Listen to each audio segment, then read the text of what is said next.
Technical difficulties. Okay, so I'm recording. Okay.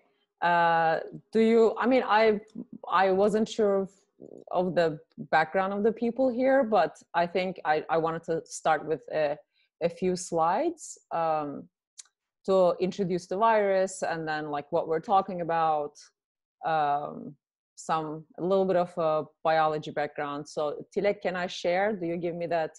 Can you give me that? Yes. I can. Okay, awesome. Okay, so can everyone see that?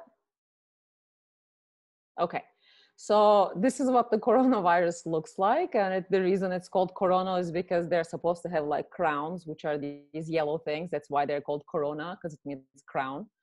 It's an RNA virus, so it might not mean anything for a lot of people, but RNA viruses are known to be a lot more dangerous for the human population because they can mutate much faster.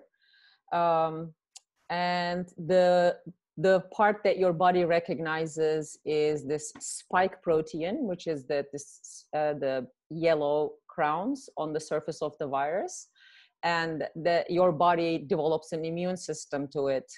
And this is obviously different from virus to virus. So some of this was in some of the questions. That's why I thought maybe like introducing this a little bit. And when we talk about vaccinations, I think it'll become more relevant.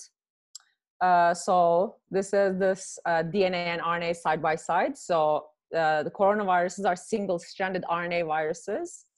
And the CGAU, I mean, probably all of you guys know this, they refer to these nucleotides, so they make up our genome. And the difference between RNA and DNA is, and RNA is single-stranded most of the time, although it can definitely be double-stranded. And it has a U instead of a T, which is the nucleotide in the DNA. So we're talking about an RNA virus today. And I work in RNA, obviously, so this was very interesting for me. And I just want to give this also little map because I think a bunch of questions were about where is coronavirus coming from? Is it new? Is it lab made? So this is like some of the questions that, it's in the news. So it is not lab made. I mean, the viruses evolve, and the 2019 nCoV refers to COVID-19, and it's pretty much related to a lot of the viruses that we have seen before. And the common cold coronavirus is the one on the top. It's called 229E. And that's the one that I've been working with in the lab while developing this test, because we're not allowed to work with, some dangerous viruses like, COVID, because we need extra safety measures to be able to work with stuff like that. And it's much harder to do that. So instead we use more I don't want to say attenuated, but less dangerous viruses like 229E when we're modeling, our tests and stuff like that. So I think, yeah. And then quickly, since you mentioned the lab-made tests, lab-made viruses, like human-made viruses, like how different are they, and how do we know that? I mean, so you can map the basically sequence of the viruses, and normally if something is lab made, there's this idea you want to make, you would make a virus that is almost like perfect, so that it perfectly infects the, human cells. But when we sequence these different viruses, we can see that there is an evolutionary timeline to how these viruses are appearing across the time scale. So it's very apparent. It's very complicated, and this is very, very new, because when SARS first appeared, this was like 2002, they were only able to understand that SARS was coming from bats only 15 years later. So it takes a lot of time to answer these questions. So it's not trivial, because they have to go back and sequence all the bats from those caves. And if there's an intermediate, carrier, like a pangolin, whatever that animal is, or a snake. So, that takes a lot of time, obviously. And it's but that's how people figure it out. So you can see basically how slowly it was evolving, and you can catch different evolutions over time. Yeah. So like you can collect it from animals to see if the, that spike protein that I showed, like whether it can infect animals or not, and how that is evolving, et cetera, et cetera. Awesome. Thanks so much. So, and if you are curious, the sequence of the thing is online, and that's the link. So I can maybe send that later. You can take a look. It's actually a huge virus. I mean, it's our genome is billions of sequences, but this guy for an RNA virus is 30,000 nucleotides. So it's actually quite big for a viral genome. So these guys are really good at what they're doing. What's the biggest virus? I think 30 is one of them. I think this guy is definitely up on the scale. Okay. Okay, so how do we want to proceed now? Great. Yeah, let's just switch to questions. Let me present them. Give me a second. Switch to presentation mode.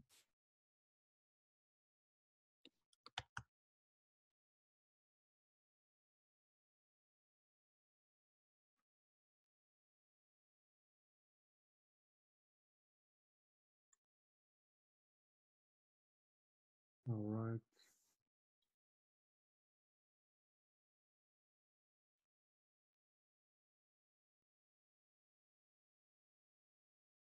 Okay. Can you see my screen? Yes. Great. So let's go from top to the bottom. But if there are related questions that you remember, you can just group them. Okay. Any way that's easy for you. So I would just mark them so you can see which ones we're focusing on. Okay. So how much better prepared do you think we'll be scientifically for the next pandemic?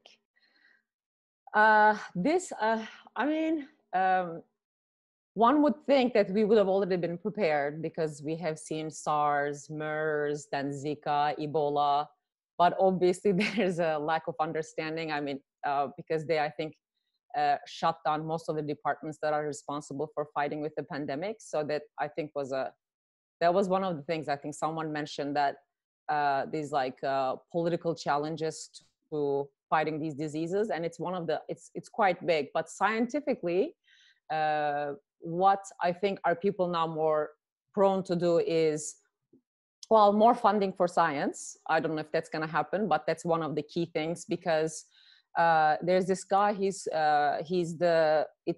name is Peter Datzak, I think. I don't know where he's from, but he's the chairman of this microbial threats at National Academy of Sciences. So one of the biggest positions you can have. And his comment after COVID appeared was, well, we could have done it, but we didn't do it because the government thought it was really expensive and pharmaceutical companies, operate for profit. So we basically, just could have done it, but we didn't do it.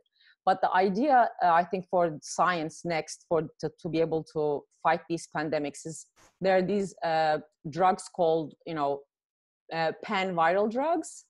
So they can target a bunch of different coronaviruses, also like all types of influenza.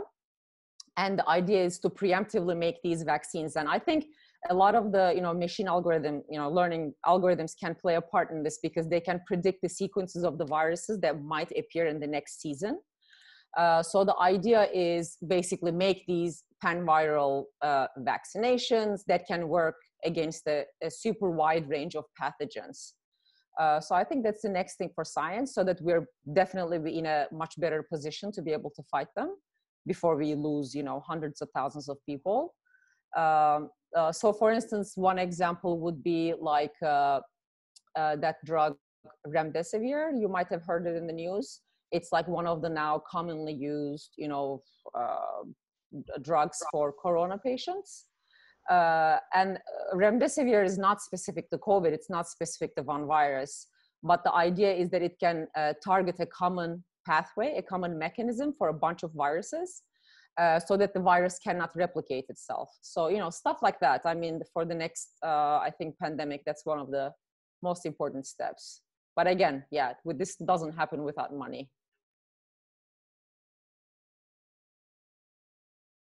Yeah, I see. But thanks so much. Okay. And the biggest, misconceptions, misunderstandings about the virus. Uh, I mean, I'm not sure. I don't want to make, judgments about this audience because, I mean, obviously, I don't think anyone here is going to inject themselves with disinfectants. So I'm not sure maybe about vaccinations, because that's so much in the news. It's like hearing the same thing over and over again. Are vaccinations safe? Are vaccinations safe? So yeah, they are safe. They don't make us autistic or anything. So I don't know, maybe you tell me, like, No, it's more about like your friends who are very well educated. Like, are there any misconceptions? Like, let's say me, like, what are misconceptions that I could have? Oh man, I don't know.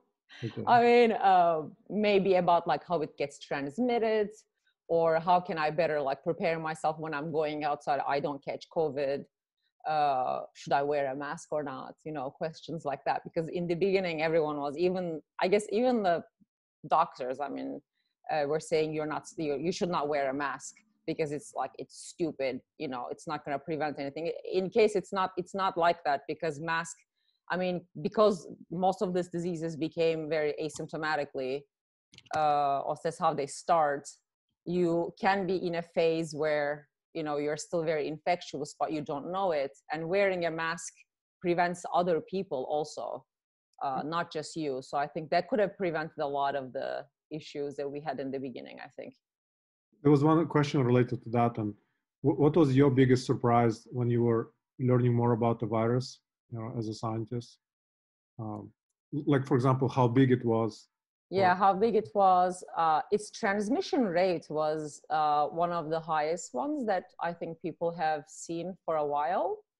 So I think that was the other surprising thing, I would say. And is it something that you can see in the structure? Like, is it possible to predict a transmission rate, or it's probably too complicated? Yeah, no, yeah, you can't really predict that unless you do the actual experiment to see how it is behaving in a normal cell, which people are actually trying now, these like in organoids. They're infecting these lung organoids with a virus and seeing how the virus is propagating. Yeah, unless you do those experiments, it's really hard to predict those. Yeah, makes sense. But yeah, I mean, the transmission rate is pretty insane. Like, for instance, the 1918, that flu pandemic, swine flu, killed like 50 million people, right? And there's this number called R0, which I'm not sure if this audience is familiar with, but it's basically called the infection. It's the measure of the infectiousness of the disease. So for flu, for instance, it's around 1, which means that you can infect, if you're sick, you can infect like 1 more person or so.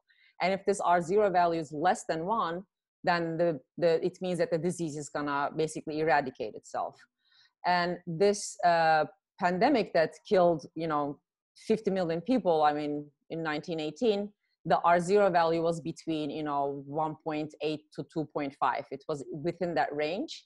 But now they're thinking that the R0 value for COVID is actually close to 5, which is like, it's the scale. We're talking about like an incredible scale here. So I thought it's around 3. Yeah, the new data is showing it's actually closer to 5. So you can infect 5 people if you're in close proximity with them. Was measles the most infectious? Measles is really, really high. It was like, I'm not sure about the R0 value, but I think, I mean, it's definitely much higher than maybe 15, 16 or 18, if I'm remembering it. So it's really, yeah, that one is, yeah.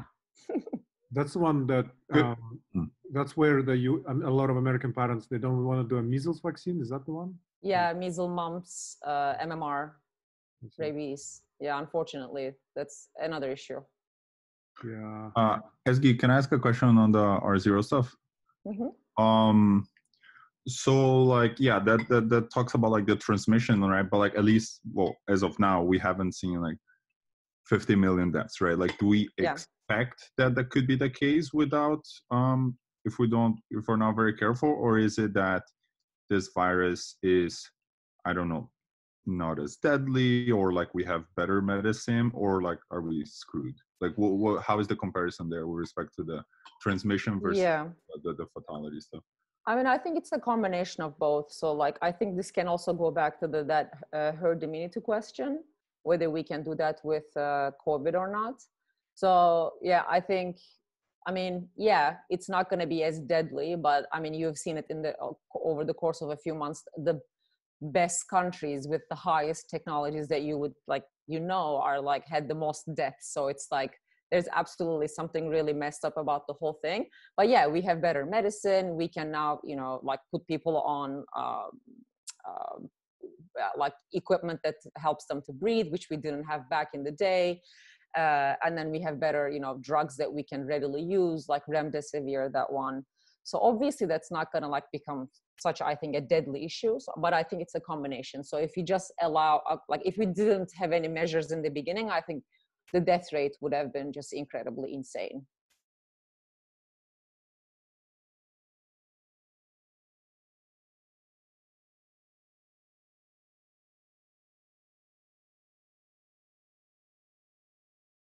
Sorry, Tlek, you're muted.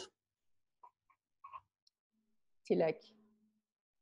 Yeah, sorry, yes, I'm muted. Yeah. Yeah, so it seems to be like, exactly right. Like, you said 15, so it's 12 to 18 for measles. So what's the difference, a quick question, between aerosol and respiratory droplets as a transmission? So what makes it, this was initially the case when the beginning, when people were like, for instance, a lot of the scientists, yeah, okay, maybe this might be a bit like a misconception. A lot of scientists initially did these like really ridiculous experiments where like they thought, you know, if I, how does it, like if, even like in a raindrop, or if someone had touched something, you know, and then if it's like is somehow in the air, it stays in the air, like that's not how COVID transmits. But that was one of the biggest misconceptions. I mean, it's only when like if you cough on someone, or wait, it says I'm signed out. That where like is a very much like it has to be coming from a person to person. So it's not like the virus can stand and hang out in air, and then like those particles would still be alive, so that it can, you know, infect the next person if he or she just walks through that droplet. So what makes the first two diseases really, really deadly is that that is the case. So the virus can actually stay in air for a really, really long time in like in a humid droplet. So it can be, but like, that's not the case for COVID. So it could be in an elevator, just flying, and then people go into the elevator. Yeah. I see. Cool. I mean, it's definitely, you know, there's great help if the place is really nicely ventilated. Obviously, that makes a huge difference. But that's because if you're sitting, you know, close to people, that ventilation helps. Cool. Maybe you could talk. So this is the first question about the test. Guys, please vote for other questions. There's many questions which are not mine. Aaron's ones are coming up. So yeah, this is a question about false positive, false negatives. Yeah. Maybe you could also talk in general about the test and how it's different. Let me see if I had a slide for this. Okay, I'll share this one slide and I'll talk through the test with that. Is that okay? Yeah, of course. Okay. So normally the way they collect the sample is, you know, through a swab from your nose, which is really painful. The way we do it is that from just your spit sample, which makes it, the idea there was the one to make it easier. And then two, it's also to prevent, you know, the danger to the person who's collecting your sample, because that's like the, you know, the basically first responders, as we call them. They have to really come real close to you, and then they have to basically be in your nose to get your sample. And so we do it by saliva. We send a little, you know, tiny kit that is like, that has a cup that you can spit into it. And then we also send you like kind of like a dropper. So you suck it out and then put it into the tube that we also provide. It has some solution in it. And then you mix it, close it, and then send it back to us. So that's the idea. And then the way the test works is that you with not the CDC way, but we kind of had to develop our own way to extract the RNA. Then you extract the RNA from the sample, and then you have to make it into DNA, because you can amplify DNA, but you can't really amplify RNA. and then once you do that reaction and turn everything into DNA, then you can amplify or look for these sequences. Like you can look for specific sequence of the virus. You can, we also look for, what we call this housekeeping gene that's abundantly expressed in, every person. So we also do that to kind of balance out how much sample we have. So then you look for the basically viral sequence in that DNA. And then if you have a positive result, that gives an amplification signal. And if you don't have the virus, then you don't get any signal. So that's how the test works in principle. I have a few questions. When you say amplify the DNA, you mean you just multiply it? Is that? So yeah. So you because now we know the sequence of the virus, we can specifically target it in that sample. So we have these little sequences that are specific to the virus. So when the DNA is being amplified, there's this enzyme called DNA polymerase. So, and we send it with a primer, a bunch of nucleotides that we know that can attach to the viral genome. And then the DNA polymerase kind of like keeps adding, nucleotides that are complementary to the viral sequence. And then you only get a signal if you have enough of those, which is this PCR, as I don't know if you people heard it, like polymerase chain reaction, which makes more of that viral sequence so you can detect it. Was that clear? Primer is something you add. Yeah, primer is something that the government made tons of these available. Initially, that was one of the big issues when Trump refused to get help from China.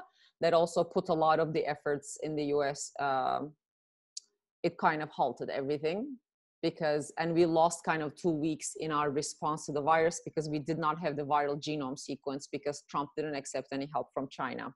So kind of, that was also one of the other problems in the beginning, yeah. Okay, Slava is just giving a comment. That's cool. So yeah, basically we try to make more of that sequence. And if there's anything in there, even if there's like only one copy of the virus, we amplify it. And the test is sensitive enough to be able to amplify even one copy. And then we get a positive result. And we have certain numbers that the ranges that we think it's positive. And then we report back to the patient saying you have it or you don't. And what was the housekeeping gene? It's this housekeeping gene called RNase-P. Okay. So everyone has it. It's pretty abundant. How does it help? Why did you so we can it's kind of like a normalization factor because I mean some people, if you in our experiment, if you want to sequence everyone at the same time, you have to somehow normalize the amount of sample you put from that patient. Got it. So we can keep it as a normalization factor. So it's equal amounts from different people? No, every people has like some slightly different amounts, okay. But in general, it's just very abundant. So it's very easy to detect in the sample. Why did it take longer to develop a saliva test versus the one from the nose? I think it's kind of like that's how it's always been done because it's a respiratory disease. They think it is more reliable if you since they can't go into your lungs and get a sample, the closest thing they can do is like getting from the nose. But in principle, it should be in your blood. It should be in your, saliva. And people just didn't test it so far because saliva is, it's going to be gross, but it's much more gross. And it's like harder to deal with because saliva sample is very viscous. So it's harder to handle. I think that was one of the biggest issues why people didn't do it in the first place. Got it. How much time did it take to develop the test? I started in April. So April, May. Cool. Yeah. Like 1 month or so. Okay. Awesome. 2 months. Be real. All right.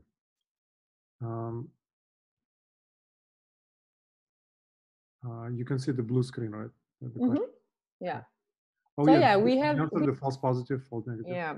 So we generally don't have false positives. I mean, we tested that with patient samples that are known to be, negative by other methods. But in terms of false negatives, one of the biggest issues has been, this is very interesting, and I didn't even, this was the other thing that was surprising to me. People really fail to provide a good saliva sample, which is kind of interesting. I mean, we had one issue where like someone, they spit like outside of the tube, or they tried to spit into this tube that we gave, like, which is very tiny, so they didn't use the dropper. Or someone, like, you know, they were trying to put their spit with the dropper, I think, but then they sucked out the whole solution that was in there. So they kind of ruined it. Someone sent the spit in the dropper without putting it into the tube. So yeah, we had some bunch of, that was, I think, yeah. So we generally, when we have negatives, false negatives, that's generally the case, because we have a really bad sample. It's kind of surprising, but yeah, these are all educated people, by the way. It has nothing to do with the public, you know. That's funny. Are these people in your lab, actually? No. They're from Rockefeller and around Rockefeller, yeah. I mean, but we have like a lot of people working, you know, that are like custodians, and so it's like a wide range, but still you would be surprised how people can fail at that. Got it. Cool, thanks. Okay, Erin has a bunch of questions. Cool. So what are the biggest bureaucratic challenges? I think public trust, I think, is one of the biggest things. And then obviously, if you have a government that doesn't believe in science, that's the biggest bureaucratic obstacle, because they don't, you know, they don't fund your science, and that creates a whole different layer of issues. This anti-vaxxer movement has kind of gone out of control. So that's like one of the, I think, biggest mistrusts that the scientists are facing from the public, which decreases the amount of funding that is coming from the NIH to science. So it's like basically taxpayer money from NIH that we get. I don't know if you guys have heard of it, but there's this plandemic movement. There might be like a video, I will send it after. I mean, most of you might not want to watch it, because there's this insane scientist woman who thinks that the government is like out to get us. So it's like that idea where like the pharma companies, they know the solution to cancer, but they're just not telling us, because, you know, that kind of idea, I think, is propagated. So I think that's, unfortunately, that's getting a lot of voice in the news, and that's not helping. Yeah, every country had its own conspiracy theories, I feel. Yeah. Yeah. Cool. Erin, did you want to ask the next question yourself? You're mute. It's okay. We'll read it. Yes. Did you say yes? I said that Erin should read it, not Erin. Erin, go ahead. I was wondering if there's much or if any cooperation or information sharing between countries, or kind of on an international scale. Like, do you know much, Ezgi, about how different countries are working together? Yeah, I mean, politically, I don't know, but scientifically, I can say this was like one of the first instances where like a lot of different scientists from a lot of different countries actually are coming together, which is really nice to see.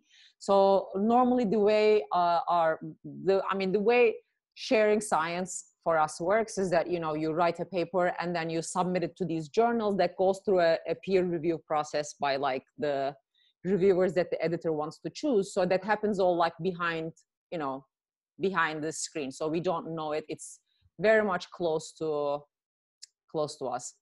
But what they have been doing now is that we have this website now called bioRxiv. This was a movement that was done now it's been more than a while. And the way it works is that you just, write your paper and you put it out there without a peer review process. And then it goes through a peer review process. So some people think that, they will steal my data, or they will try to, replicate what I did before even I can publish it in a good journal. But what people have been doing with this COVID stuff is they're just sharing their data, very publicly, openly. The discussions are constantly ongoing. We always, there's this lab in Germany, we got constructs from them at the beginning. So people have been just very generous in terms of the science that they're doing for COVID. And I mean, also like Tilek said, a lot of people stopped their own work because we were not allowed to do any other research. And they just started working on COVID and many different aspects of it, like, you know, vaccine, et cetera, et cetera. Great. That's really cool. That's really good. Kind of to watch. Thanks, Erin. Oops. Again, did you want to ask yourself? If you see a question, maybe get prepared. I'll start reading it. So yeah, what's your opinion on the quarantine approaches? For example, the one in Sweden. Yeah. Your take I think Sweden was the one that had quite a high death toll. So I think that didn't really work out for them that well. I mean, compared to the other European countries with the same number of, you know, population and stuff. So I think for a disease that we have no idea about, like COVID, we didn't know how it was transmitting. We didn't know how infectious it was. I think the most correct approach was to be quite strict in the beginning. I mean, but if you want to experiment on people, you know, like obviously if you are okay with a lot of people dying, then that's, then I guess, yeah. But I think Sweden got a pretty big death toll, so I think it didn't work out so well. Sure. Wanda, you want to ask? Yeah, sure, I guess. Yeah, also I had to cut this question short because like there was a character limit. But like, yeah. Yeah, basically like what I wanted to know is sort of like it seems to me that like a lot of like, you know, like the scientists like, you know, go and like get shit done. But still like a lot of the difficulties are more on like the public health side than sort of like, I mean, and even like just like mass scaling productions and stuff like that. So I guess I kind of wanted to ask, like, what are you guys, like, you know, the scientists doing the research thinking with respect to, like, you know, it's not, I assume it's not just going to be like, oh, yeah, we developed the test, like, you know, like we did our job sort of thing, but like, how can, you know, you guys and I guess other people like push for it? Because like, I mean, you know what I mean? Like, yeah, it sucks to like do the job, but then rely on like this other like institution that is not doing its job. Yeah, I mean, yeah, when your hands are tied, it's like you can only do so much, you know, you only try to help your local community. But what I think a lot of universities, like even they started doing with these like latest protests and stuff, I mean, they do have a say, you know, I mean, science in itself, academia is apolitical or should be apolitical maybe, but sometimes being a little bit politically charged doesn't hurt. And I think it's moving in the right direction. So what the universities have been doing is that they're signing these petitions and sending them to their local governments. Like our school did it. I know Columbia did it. Just to, you know, inform better the local governments and expect them to do something about it, because, you know, it has to be like a change in the, you know, it has to be a systemic change, I think, for some of this stuff. So yeah, I mean, I think they're being more vocal about the issues that the government is like definitely saying a no to. Like with this mask thing, I think one of the things that's gonna change is that now they're gonna sign hospitals these like contracts with the more local companies that produce these masks and respirators and stuff. So they don't just like, you know, go out and try to buy from, you know, some other country for cheaper prices, because yeah. So yeah, slowly things are going to change, I think. And I mean, I hope we won't forget it. But yeah, science wise, I think, yeah, the only thing is that these big places have to, you know, put their hands on it a little bit, and they have to be vocal about what they want to the governments. Actually, like, if I could like ask a follow-up, like, do you think like, I mean, I don't know, we probably all think like Trump is fucking it up, but like other than that, like does it seem like the governments of like, you know, states and whatnot, and like the health sort of people, like, are they like listening to the specialists and like doing the right things, or you feel like, you know, the specialist voice is not actually like getting to them? Yeah, some are definitely not getting to them. Yeah, I know some are, but yeah, some are not. Like clearly, you see from other states. Yeah, some value what the scientists are gonna say, like some don't. It's a very much a mixed bag, unfortunately. Right. I love this question. Anonymous. Yeah, I mean, this is a great question because whatever answer I give, it's definitely is gonna be like my opinion. It's not. It's not based so much on evidence because we still don't know. So the short answer is you probably won't. But if you look at the like most recent data on people who have had the virus, you know, who have been infected, the amount of antibody in their blood is so varied. So some people who had the disease has like a very little amount, some people had it a lot.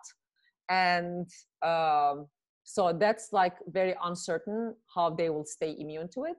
So I guess we will see in the next winter when it's, you know, next January or February, if that's actually possible, if this like, if catching the virus is gonna give you a long-term immunity or not. Because that's so much still unknown. We don't know it. Yeah. Unfortunately. Yeah. Yeah, it's going to be a big one. And also it could evolve, right? Yeah, I mean, that also we don't know.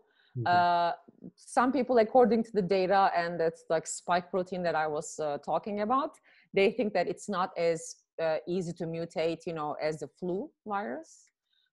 So people think that it's less likely, but the risk is not zero.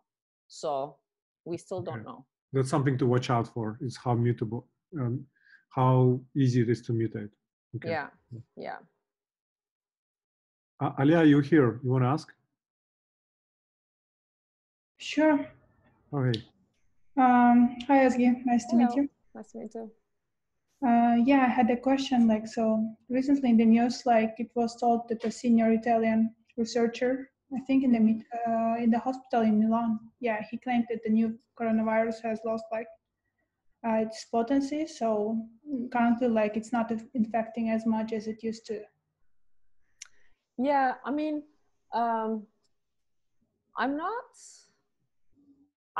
going to agree with that claim because I think that is, I mean, we have been sitting at homes, you know, and quarantining for quite a while now. So I think the reason why we don't see like really high viral loads from people who are like still come as sick is because we have really reduced that interaction between people. And the most dangerous thing is to get it from a person, like getting from a surface versus someone coughing on you produces completely different outcomes for the disease. So I think because of the measures that were taken, I think that's why we're not seeing like really high virally loaded people. That would be my answer, I think. So if we start coming out, we can get more viral load from different. I think, yeah, I can see, Emre's question there, when the second wave is coming. I mean, I think, yeah, if we relax these measures, I think it's very much likely that, I mean, the second wave is definitely expected. We'll just have to see when that will be. I see. I think because we don't have a vaccine yet and the economies are opening. I mean, we don't have herd immunity because all herd immunity is like they did with like, you know, measles, mumps, they did herd immunity. But in that case, they had a vaccine when they were doing herd immunity. So if you have a disease like this where it can, you know, where you can infect maybe more than 5 people, I mean, the herd immunity question is like, I don't think it's possible, really. Oh. It would be dangerous. Well, what Turkey did was quite interesting, actually. I mean, it kind of worked for them. So what they did is they locked down their people who were above 65 for more than a month.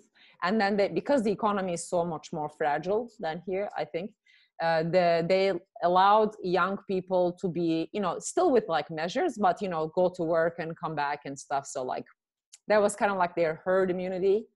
And then after 2 months, they finally allowed 65-year-olds or so to go out on the weekends And on the weekends, the young people were like curfewed. So like they kind of swapped different age groups. Interesting. So I think that was an unexpectedly smart move on Turkey's part, I think. Do they ask you actually? Do they ask scientists, like Turkish scientists in like US, for like advice? I don't know. Okay. So I wouldn't think so, though. Personally. Okay. I think what really helped in Turkey is this orange eau de cologne, you know, the one they put on. The colonia. Yeah. The one they put on the neck. Yeah. That's how you welcome your visitors and stuff, you know. Yeah. I think that's a real one. Okay, we covered this. Aygün, you want to ask? Yes, I can ask. It's just interesting for me. How would you estimate the possibility that vaccination will be found in near future? And this is the reason basically for my previous questions, that if we are in lockdown, in quarantine, and if we are waiting for something like vaccine will be found or something will be, some miracle will be happened, I would understand that. But in the case of vaccination will not be found and we are just sitting at home, so it's just interesting that will be passed to the politics of Sweden, or we will sit at home. Just interesting what will happen. Yeah. What can happen in your estimation? Yeah. No, I think it's a totally valid point. I don't know what will happen if we can't find a vaccination, but there are now 200 different trials that are being done for trying to find a vaccination for COVID. And so they're kind of targeting this from 4 different perspectives. Like one kind of branch is trying to work with, you know, attenuated COVID virus. So which means that the virus is still live, but it can't replicate in your body. So that's one thing that they're trying, and they do this with other viruses as well. But the risk is, for instance, like people with, you know, immune compromised people, for instance, cannot take this vaccine. The other thing that they're trying is that they're actually giving like a completely dead inactivated virus, and that causes an immune response, but it can't cause an infection. And the downside of that is that you have to have that vaccine multiple times. It's not a long term, so it's like a flu vaccine. The other thing, the very new thing, which we kind of have a little bit more data on, or at least they're more public about it, is this RNA vaccine. This company called Moderna, which is based in Cambridge, Boston, they're working on it. And the idea there is that they give to the people this RNA to make the spike protein, the one that I showed you in the beginning, so the body develops an immune response to it. And so far, they have tried this on multiple people. It's now in phase 2 trials. It seems promising. They show that young people, you know, developed antibodies, like neutralizing antibodies to the given RNA vaccine. So that's good. The only downside is they still haven't seen an immune response in the old people that they gave it to, because the age range is from 18 to 55. That's their group. So which doesn't sound that great, because you mostly need it for the old people, you know. So, but yeah, we'll see. I mean, there's just tons of work being done on it. I'm just hoping that it will be realized by, you know, February of 2021. Cool, thanks. Sherzad, you here? You want to ask?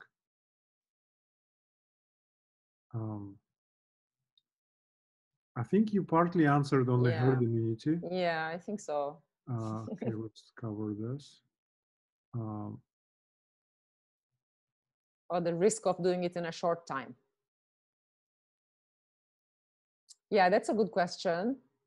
I mean, there's an ethical argument that people are talking about. Because, you know, if you, what they were talking about doing, I don't know if that's been done, is, you know, just vaccinate those people that are volunteering, and immediately, like in a short amount of time, give them the virus and see if they're okay with it, you know, if their body can fight it against it. So obviously in normal time scales, these take months, but since we're in this lockdown, it's a terrible position. They were trying to like, you know, shorten the time frames for this. So people were talking about like ethical dilemmas, because that's basically experimenting on people and it's against the code.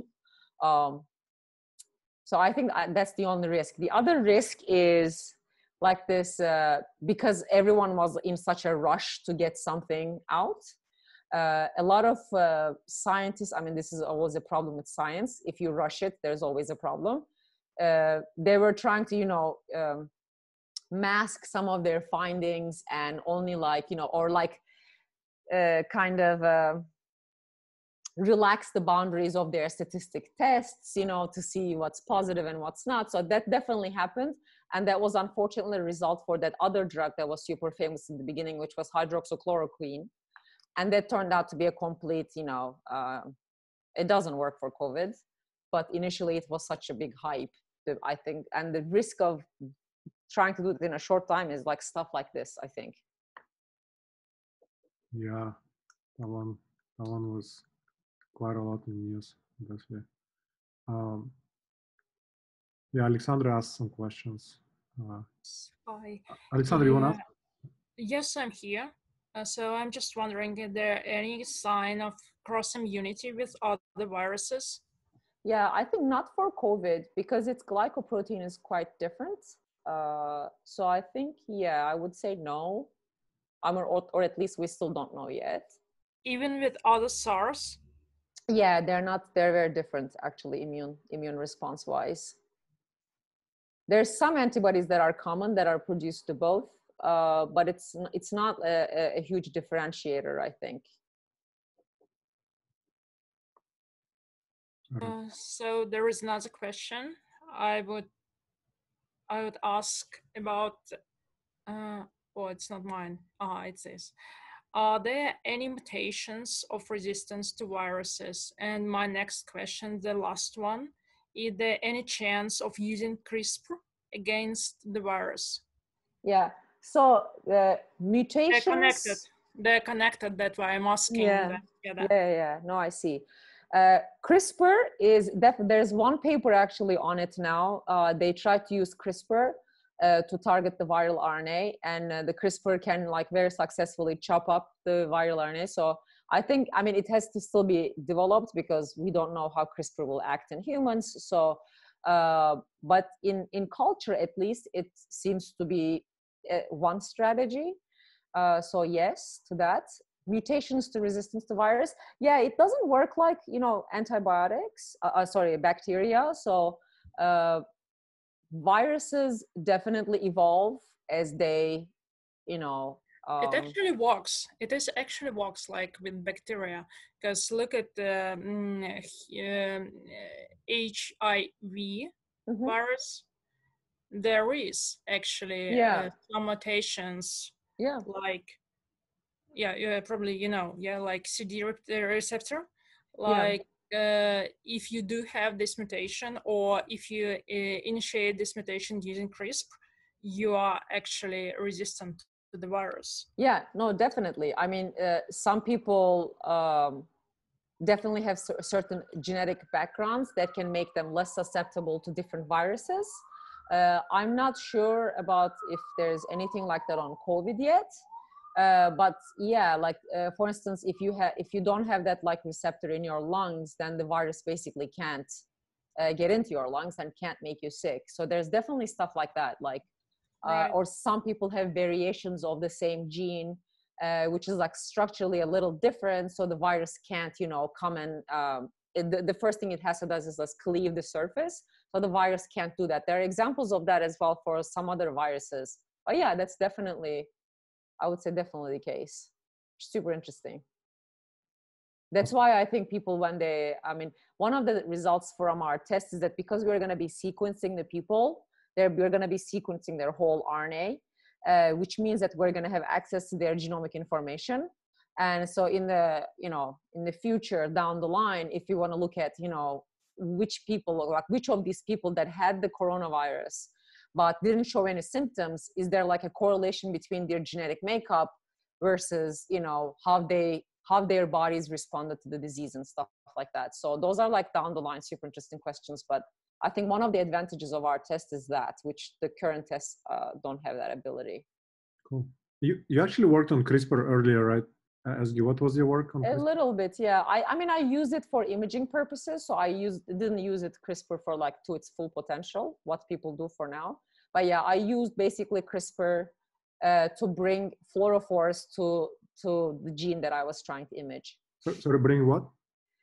This like kind of like a light fluorophore GFP molecule to the gene to the gene that I was working. It's basically labels the protein that you want to label. Okay, cool. Oh yeah, you told me about it. Mm. It's like a sticker to a protein, no? Yeah, basically sticker, yeah. Sticker, so you can see it. Cool. Now there's only one vote questions. Cool. Yeah, can you give a bit more background on why you decided to work on them? I mean, it's either I was gonna stay at home or actually like get up and work. So I volunteered as an essential worker. Okay. And my boss kind of went a little crazy on the coronavirus. So that's how it got started. Got it. I think you answered this one. Yeah. Oh yeah. What about other saliva tests? There is one that's now FDA approved. It's from Rutgers, which is based in New Jersey. Yeah, that's the only other saliva test. But the way they do it is they get the saliva and they do exactly what normally CDC does. Okay. They get the RNA and then they make DNA out of it and then they amplify it and stuff like that. So so it's not scaled up really, which is what we are trying to do. Oh, okay. And is that where the part where you put 10,000 samples? Yeah. Yeah. Cool. How much time do you have, Ezgi? Do you still have time? I'm flexible, yeah. I have some more time if people are like interested in discussing. Yeah, we have 23 questions, so quite a lot. Let's see how much we can cover. Yeah. Yeah, the origins. So I heard that it comes from bats, and then it moved maybe to pangolins. Yeah. And then to humans. Can you tell a little bit more? I think that's based on the like sequencing data.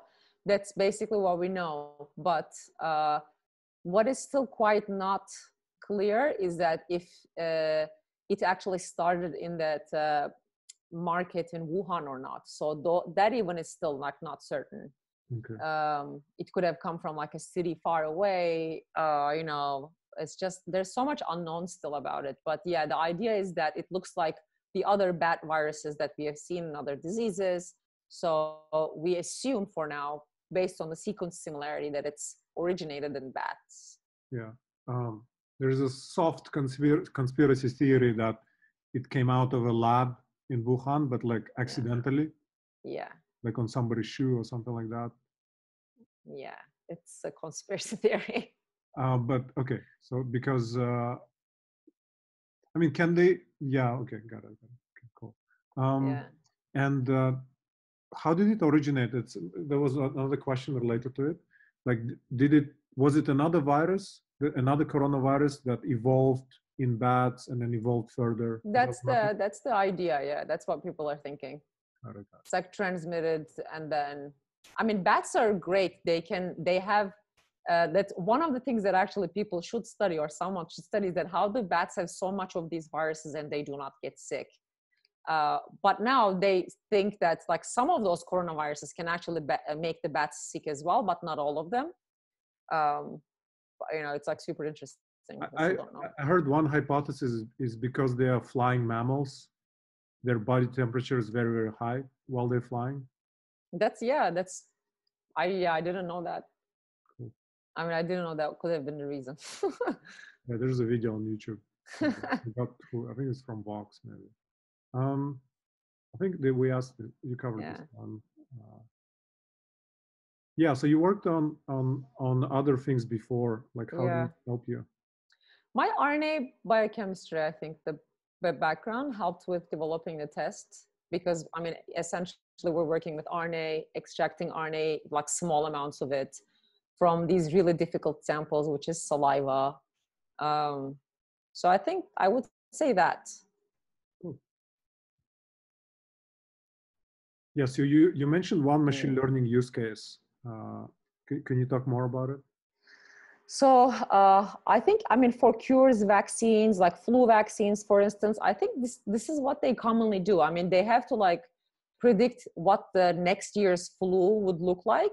And that's not done by hand. So obviously that's done by like, you know, these computational algorithms that can, you know, make all these different mutations in predicted sequences. And that definitely uses computational power. So I think that's, yeah, one big thing is that I would say in developing vaccines and cures and tests. Again, this whole idea of pan-viral drugs, again, they have to like use machine learning algorithms to predict what's like a common drug can be to target a bunch of these viruses at the same time. Interesting. Do you know if they use neural networks by any chance? For particularly this, no, but neural networks is, yeah, a big thing. Okay. It's like the quantum computing question. Oh, yeah.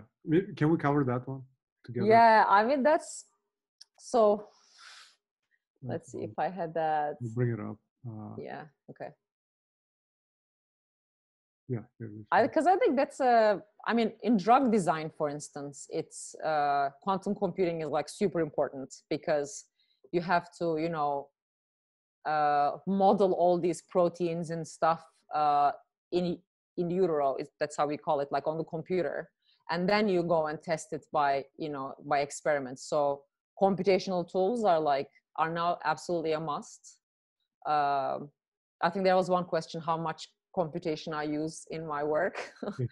It's like increasing every single day and I'm falling behind and it's not good. So we're kind of depending on computational scientists because we have now so much data and that data is like completely out of control. And if we don't have these like tools or somehow these like computational methods to analyze those big data, science is not going to get anywhere. Like one great example is that the, you know, X-ray, like using X-ray to find the structure of the proteins. And that development is completely like, they did an experiment and they used like X-rays to get the structure of the protein. But like that evolved over the years because, I mean, the computation side of it evolved, which fed back to the experiment loop. And then they did like, you know, more experiments, which fed back to the computational. It's like that kind of thing. It has to happen for like every aspect of science now. We need computational people. And how much coding do you do personally? Do you do any? Very limited. I mean, in terms of what I write is almost nothing, but I use online available tools that other people wrote. You use R, no? I use R, Python, yeah. Cool. And these like sequencing tools and stuff, like to analyze sequencing data. So most people here are software engineers. If you need, yeah, I know, that's why. You need help. Yeah, I know. There will be there's a lot called restrictions for a test. Yeah, we don't have really restrictions. I mean, even if you have very, very little loads of the virus, the test should be able to detect that. I think it's sensitive enough to detect that. I like this question. Pets. So I was looking at this the other day. So apparently there's only one example, like one very clear example of a pet getting infected. And that's like this tiger in a zoo somewhere. And the way they realize it is because these lions and tigers in the zoo that were sharing the space with it were having these like respiratory issues. And they think that the tiger got it from a person that was working at the zoo that had COVID. Oh, wow. So that's the first like documented example. Wow. So as usual, we're more of a risk of danger for pets than they are to us, I think. Yeah, interesting. But in terms of it carrying on the fur, I think that's, I mean, unless someone just like sneezes on their hand and touches the fur, and then you go and like touch the cat. I think that's quite unlikely. Fur is not the greatest place for this virus to live. I see. It was quite interesting to see the list of animals that are more sensitive to this infection and less. Yeah. It seems random. It doesn't seem correlated. I heard there is like research of like using llama antibodies. What antibodies? Llama? Oh, apparently yeah. they're very resistant to it, but like they do get it, so it's weird. No, I mean llamas are a great source normally generating for all sorts of different antibodies, which is kind of sad because they're super cute and stuff, and they have to kill them for research purposes to get their antibodies. But so why do you have to kill them? Because you have to empty all their blood to get the antibodies. So unfortunately. But they're a great source of antibodies for science. Let's pretend that didn't happen. Yeah, just like that. Yeah. We can go back. You have a statue for them, that's for sure. Cool. We can go faster, Ezgi, if you want. Fine. Yeah. 16 left. People, like, if we're gonna have behavioral changes, I'm not sure. People forget things very easily unless it's like does a major harm to them or something. So I'm not sure. Maybe we will be less likely to share or drinks or food in the future. I don't know. Yeah. But we have to, I mean, at some point we have to stop, wearing masks and gloves, obviously, because that also prevents us from just, from developing natural immunity, because we need that as well. And also using these hand sanitizers constantly. That's also no good because it also creates the other problem of major bacterial resistance. Got it. So we don't want that as well. Interesting. So down the line, I think we have to relax those measures as we have, vaccinations and. Interesting. Shahrzad, I think he may not be here actually. So I think this was related to Aaron's question as well. Yeah, sure. Like cooperation, yeah. I think this one we answered. What was virulence? I think they're saying now it's death toll is like close to 4% or something, but it's different from country to country, based on the measures that they take and stuff. Yeah, right. You have answered that exactly. Yeah. It's kind of just too scientific to say the same stuff. The forecast, I think you answered as well, right?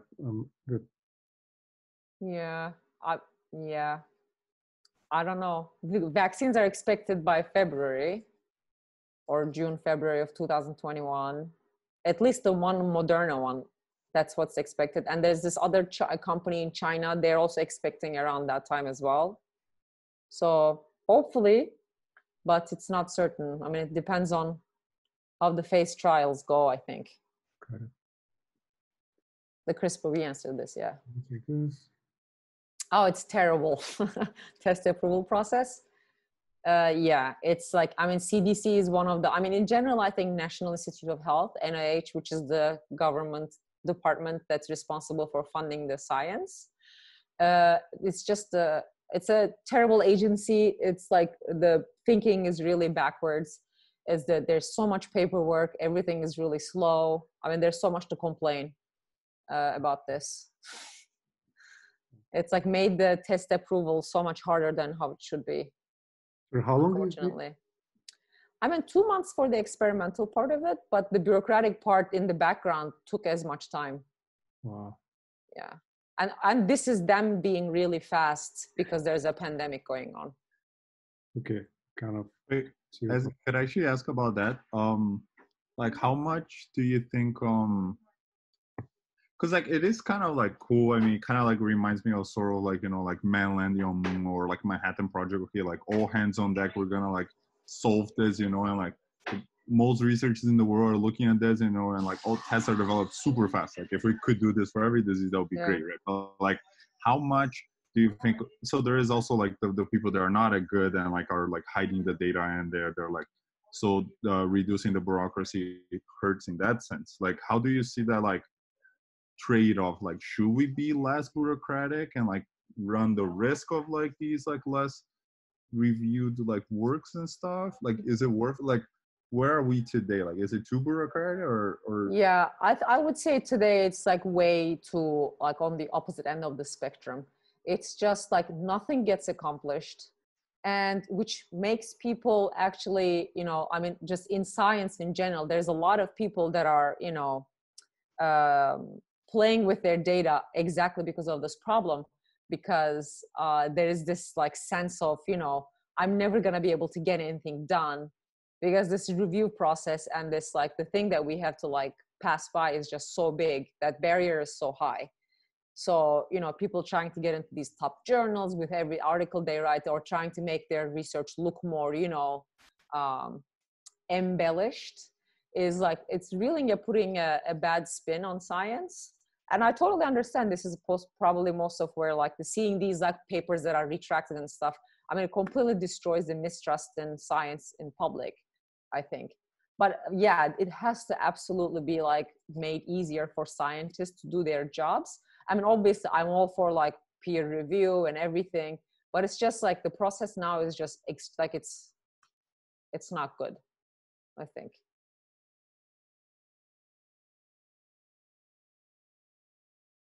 And I was dealing with the CDC was the biggest challenge, I would say. Got it. So the other part was fine. Got it. Bureaucracy. Yeah. What about other countries and their tests? I mean, I think China developed their own tests in the beginning. So I think a lot of countries adapted their tests. The US, obviously, they're trying to develop many different types of tests. There's actually, I mean, to Alexandra's question, there's actually a test made with using CRISPR to be able to test, you know, if there's enough virus and stuff in your blood. It's like done by basically like an insulin test. It's like prick your finger and then you like into that kind of thing. And then it measures and it uses CRISPR. So there's like a lot of interesting science going on. But I think those are the two main countries, I would say. Interesting. Got it. Oh yeah. That's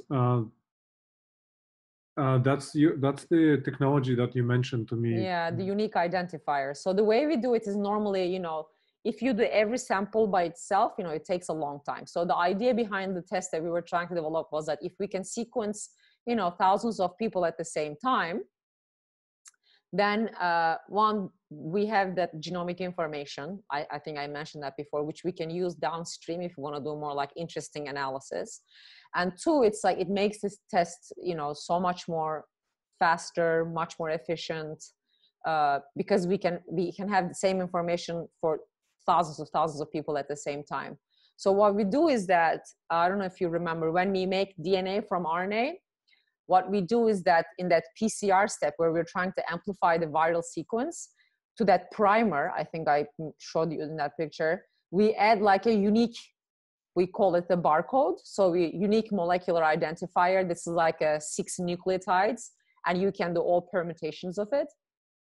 And imagine tagging every person's information with that, you know, so that's the idea, so that we can sequence like thousands of people that has these unique molecular identifiers at the same time in one sequencing run. Then we would have information if they have the virus or not. So sorry, is that possible now, or how far? Yeah, I mean, we are getting a robot this week in the lab to be able to do that on a large scale. Awesome. So it's hopefully soon. So the way I understand it is just things become more distributed, because we get used in software engineering to do things like in a distributed way now, more and more. And I think that's what it is for. Yeah. Super cool. So what's gonna happen if you are gonna attach people's like passport numbers or social security? Yeah, we want to social what's security. The danger? What's the danger in that? I mean, I think people just feel, you know, kind of unsafe giving up their social security number. So I think that's not gonna work. Okay, because we're not a government agency. I mean, imagine getting these barcodes, like testings done in random hospitals and stuff like that. Like they probably wouldn't want that information to be known to random people, scientists even, you know. All right, 7 questions. Cool. Yeah, I mean, yeah, there's different viruses that cause the common cold. They're normally called like rhinoviruses. That's the most common one. Rhino means nose or something like that. I think that's where it's coming from. But I think mostly it's kind of like a catch-all term, because how you develop the symptoms of the disease is very much dependent on the person or the person's genetic makeup, like person's like physiology, etc. Like some people generate this intense immune response that actually puts them at a super disadvantage for diseases like this, you know, because they can't recover for like weeks from a common cold. Whereas some people, you know, they're fine. They don't even like have to stay home. They go to work. They're fine, totally fine with it. So I think what comprises the disease is kind of the person's, I would say, genetic or health makeup. Got it. Oh yeah, will this work be useful in your work on Alzheimer's? Now that we have the robot, I think we can also like do the same thing for sequencing multiple samples at the same time. So I think it's going to be super useful for that. Oh, that's cool. Yeah. So hopefully, yeah. How big is the robot? It's not that huge. I mean, it has like a huge liquid handler thing that like moves stuff from one place to the other. It's like as I don't know, like 2 meter to 2 meter kind of thing. Everything included. It's cool. I think I asked this. Oh yeah. Yeah, when it got evolved? Like, is it like 10 years, 100 years ago? I think they're saying something like the most recent ancestor was around like in 80 years or so. 80 years ago? Yeah. Oh, so I saw some data like that, but I'm not sure. Interesting. And oh yeah, and where did bats have gotten from? It just got evolved, right? I think bats get it. I think they're the first ones to have it. It evolves in them. Got it. Oh yeah, that one you answered. Okay, 3 questions. The cleaning. Yes. I mean, I think a good soap wash, if you can wash it. But in terms of vegetables and stuff, again, it's like, I think it's really hard to get the disease from a vegetable. And if you want to like feel mostly comfortable, I think heat does wonders. So like, because if you wash them with like hot water and your vegetables and stuff, you can, and they're just tap water. It doesn't have to be boiling water. It does wonders because heat is bad for the viral structure. So if you heat something up, you definitely destroy the virus. I mean, obviously you're not going to boil your hands under the tap water, right? But like, I think it's also really unlikely that, you know, you will catch COVID from a vegetable. I think.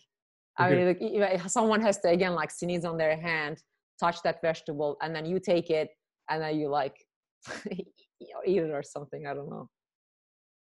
Oh wait, there's more question. Fourth question. Wait, let me leave the, is there anything we can help with last? Let's do this one, the export question. I'm not sure.